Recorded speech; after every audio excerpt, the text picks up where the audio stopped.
K-pop.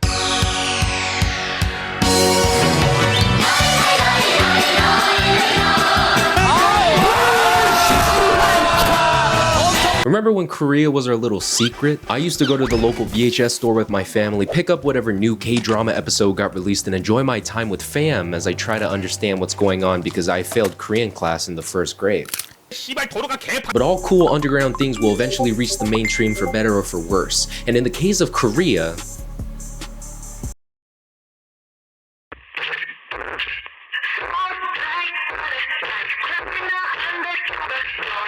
like, I wouldn't think in a few years I could enter my local tienda de ropa and they'll have some Hatsune Miku shirt for sale. What the hell, bro? That is crazy. I'm sure the owners have no idea what anime or BTS is, but it really seems to occupy their daughter, you know?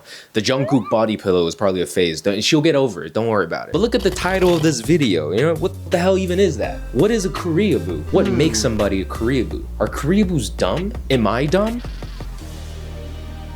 No. In order for us to understand this phenomenon, we gotta go learn a little something called the Hallyu wave. And for us to learn that, we gotta head over to the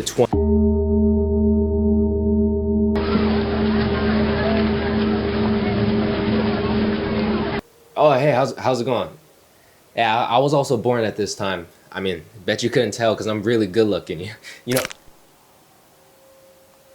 there were tons of bad things going on in Korea at that time. You know, films had heavy censorship, bad financial crisis, foreign travel was banned, etc. But then the president was like, okay, gang, let's lock in. They focused on improving Korea through two things, technology and culture. Tech started to go crazy with companies like Samsung, alongside Korean culture getting a bit popular. And once censorship was becoming unregulated in the late 1990s, the film industry came out with bangers that got picked up worldwide. Sure, you saw Squid Game and Parasite, but have you ever seen Heart Is? I don't know why, but Korean movies just have no remorse, man. They'll kill the main character, they'll kill a dog, they'll tell you the most depressing story about a poor mute grandma wanting to connect with her son, but the kid is spoiled, yet she still walks on foot from the village to the city to buy a battery for his Game Boy, and he still fucking leaves her at the end, and she's heartbroken, bro.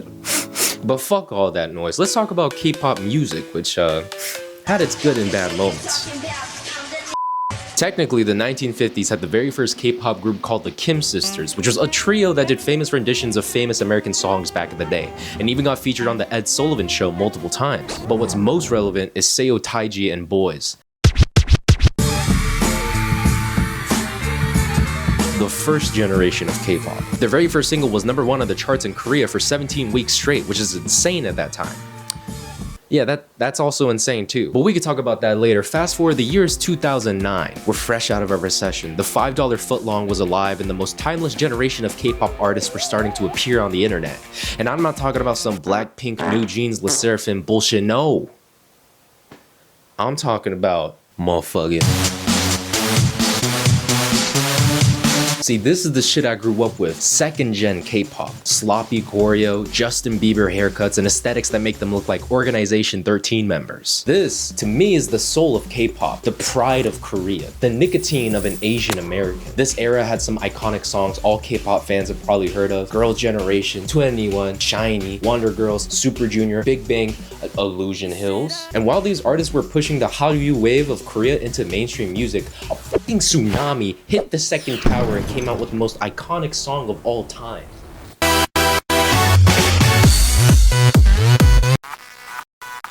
Dude, I barely had Korean homies growing up, but the amount of pride I got as a middle schooler hit me like a fucking truck. Korean ajumas, the Korean style bus, the cast of Infinity Challenge, Yujeso etched into the minds of billions of people who would never even give a shit about Korean culture solidified not just Psy, but the K-pop industry as a whole. Also, I'm pretty sure people still love Psy in Korea. He's like fucking Pitbull but has the same amount of fans. Bro, look at that fucking crowd from last year. Is he in fucking Woodstock right now? God damn. Yeah, then the third gen of K-pop came, BTS, Blackpink, it's chill. Then you had fourth gen K-pop, New Jeans, Stray Kids, Illusion Hills. That's pretty much the K-pop summary as a whole. My opinion on K-pop is that some songs are good and some are bad. And I feel like there's a wave of like K-pop rappers that try to act really hard and tough, but in reality they've never seen a gun in real life. So I don't know why they're doing ad-libs like that. It's also funny to hear the Korean interpretation of English. Like some lyrics just straight up don't work, but they think that they're serving. Like this verse from G-Idol Queen Card. I'm hot, my boob and booty's hot.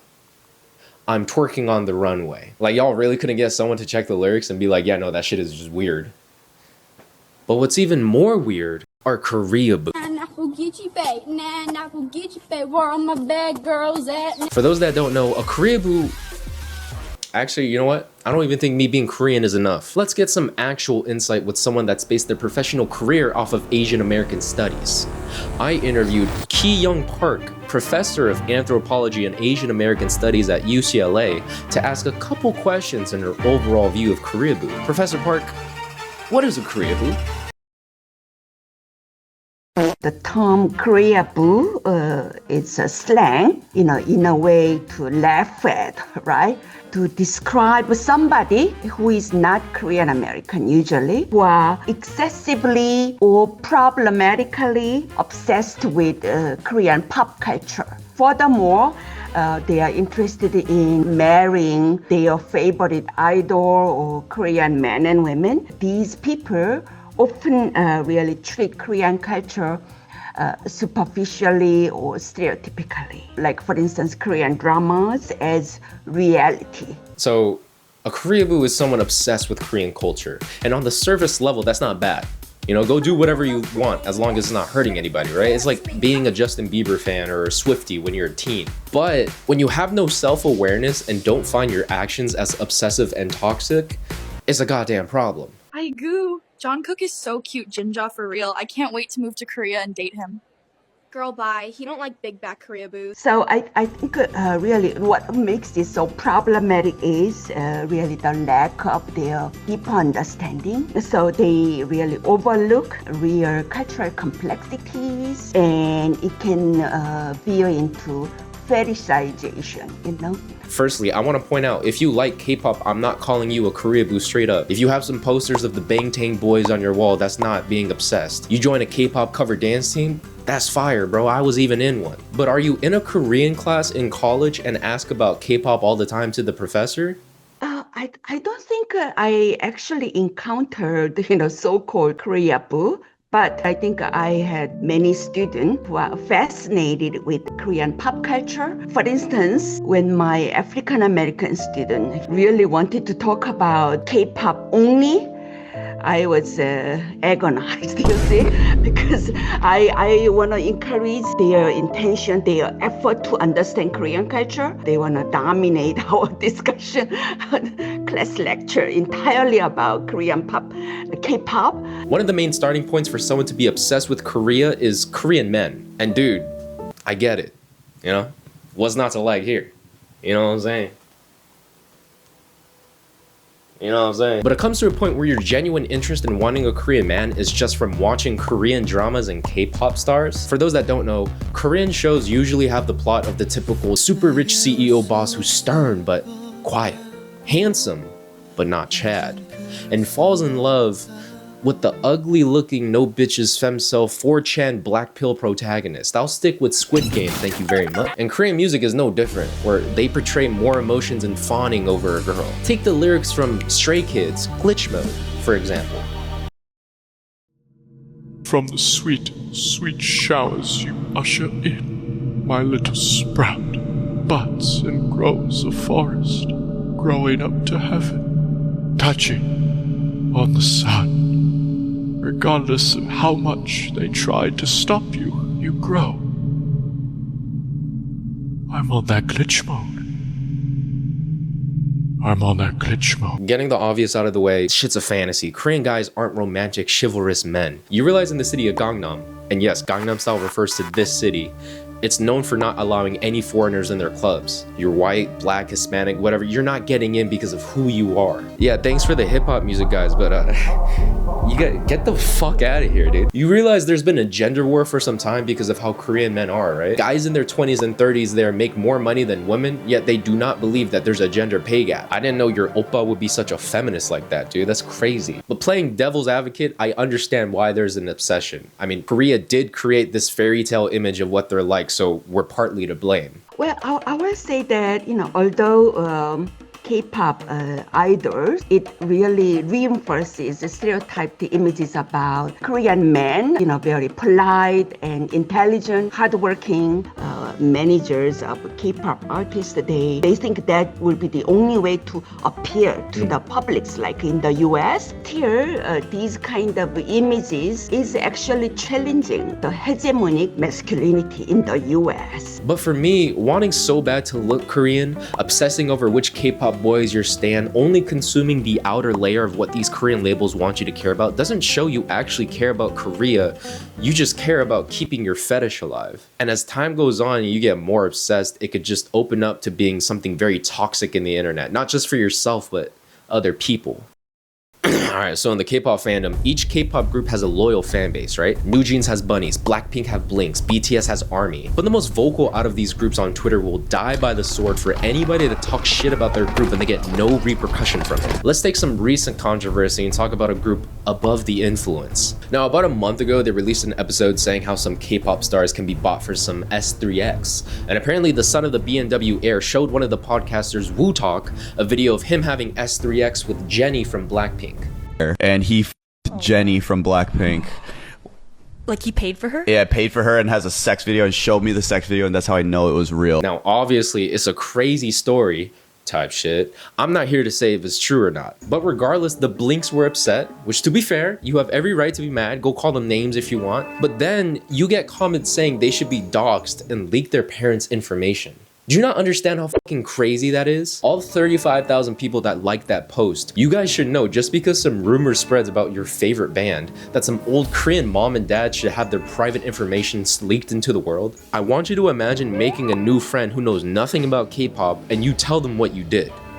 You really think they're gonna say that you're in the right and that you're a regular person? It just fucking enrages me that some podcasters spill some dumbass tea, yet because your Twitter followers all have confirmation bias and don't have any actual lives, you think what you do is okay and you won't get any repercussions. You fucking suck. It's also twisted because the same people that protect their K-pop team talk shit about other idols. Like, you really don't see any hypocrisy in that. People passed because of the way you treat these guys online. Yet your group should be exempt from any hate because you love them. You're sick, you're delusional, and you genuinely need help, because if you took part in any conversation like this in any capacity, you're fucked in the head, honestly. And I just hope, J-hope, these people come at me, because that would be really great content. I need more ideas from some videos, I'm not gonna lie. And with all these brain dead users yelling at each other like dads fighting at the tailgate during an NFL game, yes, you're just like your father.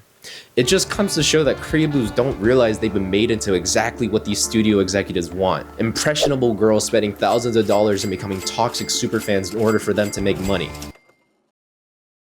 K-pop artists, they will have to think twice that it isn't the only way to produce K-pop culture based on their stereotypical images, you see. Although it's kind of risky, but I think I'm sure they can go beyond the kind of stereotypical images. Problematic Koreaboos aside, is there a good regular way to enjoy Korean pop culture?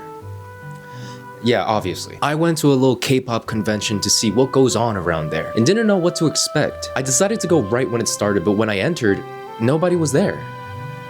So I went to the Holocaust Museum to kill some time. But after people came through, it was kind of a vibe, honestly. There's something people do called RPD, random play dance, where a crowd forms, the speaker plays a random K-pop song, and if you know the choreo, you go up to dance, which is kind of funny because this shit is just like line dancing, and I don't think they realize the similarity. I came at this video that could be perceived like, oh, all Koreaboos are weirdos.